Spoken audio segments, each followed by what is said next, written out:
नमस्कार, बहुत स्वागत है आप सभी का। आपके साथ मैं हूं नलिनी पांडे।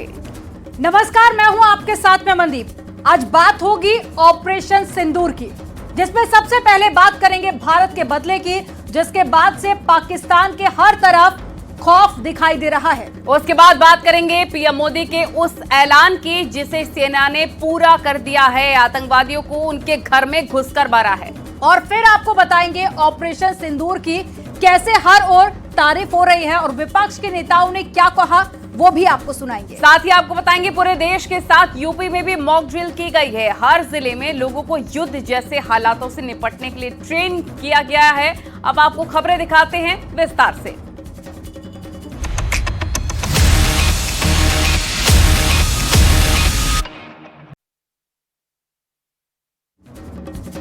भारतीय सेना ने आधी रात को ऐसा पराक्रम दिखाया जिसको पाकिस्तान सालों साल याद करेगा। पाकिस्तान के आतंकियों ने पहलगाम में खून बहाया था, जिसके बाद ये तय था कि दहशतगर्दों को इसकी बड़ी कीमत जरूर चुकानी पड़ेगी। और हुआ भी कुछ वैसा ही। एक बार फिर से भारत ने घर में घुसकर मारा है। देखिए रिपोर्ट।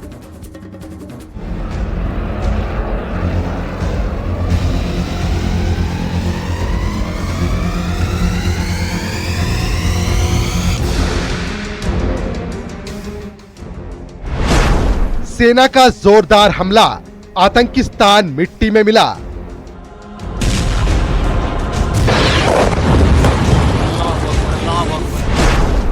आधी रात को गरजी मिसाइल, टेरर कैंप हुए ध्वस्त।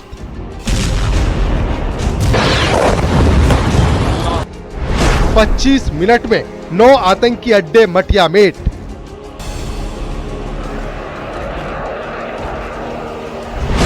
साल 2016 में सर्जिकल स्ट्राइक, साल 2019 में पुलवामा हमले के बाद एयर स्ट्राइक से बदला और अब पहलगाम के कायराना हमले के बाद दहशतगर्दों को मिला जवाब।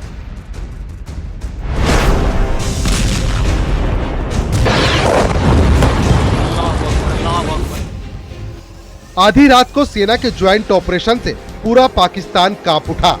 एक के बाद एक 9 आतंक के अड्डों को टारगेट किया गया। आतंकियों ने सपने में भी नहीं सोचा था कि उनके घर में उन्हें इस तरह मौत मिलेगी।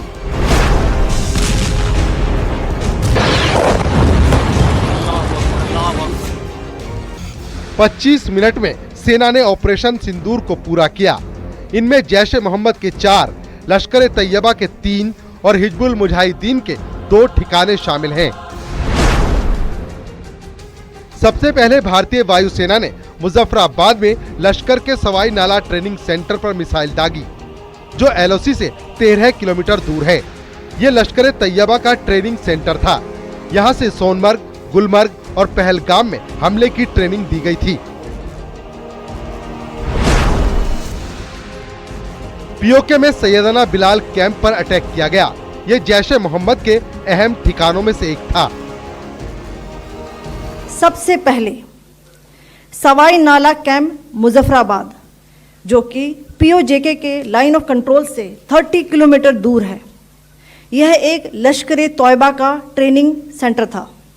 20 अक्टूबर 2024 सोनमर्ग, 24 अक्टूबर 24 गुलमर्ग, 22 अप्रैल 2025 पहलगाम, इन हमलों के आतंकियों ने यहीं से प्रशिक्षण लिया था। सैयदना बिलाल कैंप मुजफ्फराबाद, यह एक जैश ए मोहम्मद का स्टेजिंग एरिया है। यह हथियार, विस्फोटक और जंगल सर्वाइवल ट्रेनिंग का केंद्र भी था।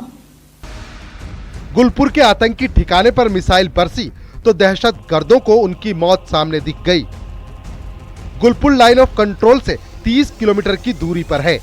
गुलपुर पाकिस्तानी कब्जे वाले कश्मीर के कोटली जिले का शहर है। यह आतंक का ऐसा बेस था जो पुंछ और राजौरी में सक्रिय था। साल 2023 में पुंछ में तीर्थयात्रियों की बस पर आतंकी हमला किया गया था, जिसमें आतंकी इसी कैंप से ट्रेनिंग लेकर आए थे।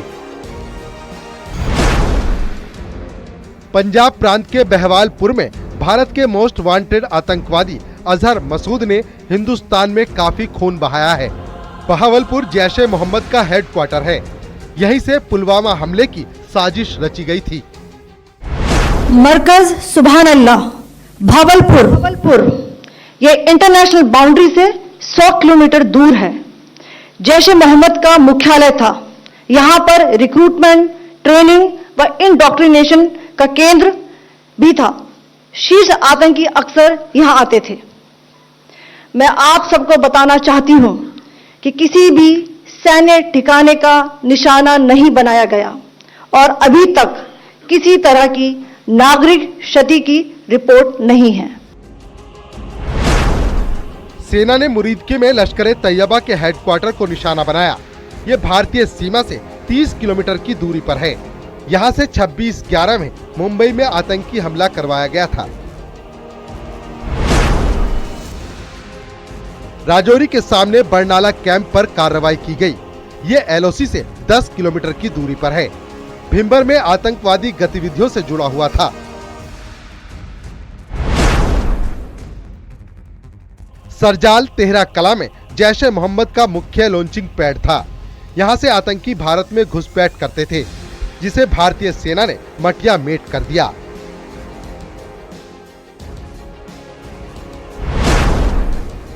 सियालकोट के मेहमुना जोया में मिसाइलें बरसी, जहां जैश ए मोहम्मद अपने आतंकियों को भारत के खिलाफ तैयार करता था। कोटली के ही मस्कर राहिल शाहिद हिजबुल के प्रमुख ठिकानों में से एक था। इसका इस्तेमाल आतंकियों के रहने, हथियार रखने में होता था। इस तरह भारतीय सेना ने आतंकियों का सफाया कर दिया। हालांकि इस बात का भी पूरा ख्याल रखा गया कि आम नागरिकों को इससे नुकसान न पहुंचे।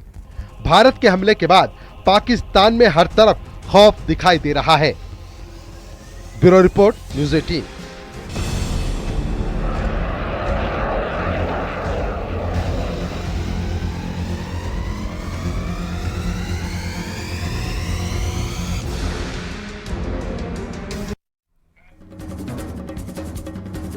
बाईस अप्रैल 2025 को पहलगाम में आतंकवादियों ने 26 निर्दोष पर्यटकों को बेरहमी से मार डाला।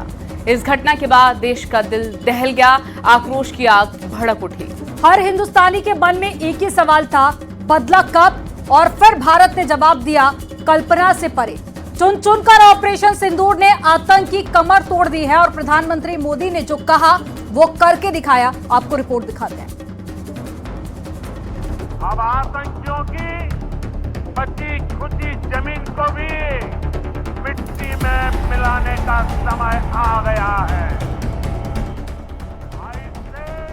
बिहार के मधुबनी में 24 अप्रैल को प्रधानमंत्री नरेंद्र मोदी ने दुनिया को 2 टूक संदेश दिया था। 7 मई 2025 की रात जब दुनिया सो रही थी, भारतीय वायुसेना ने ऑपरेशन सिंदूर के तहत पाकिस्तान और पीओके में 9 आतंकी ठिकानों को तबाह कर दिया।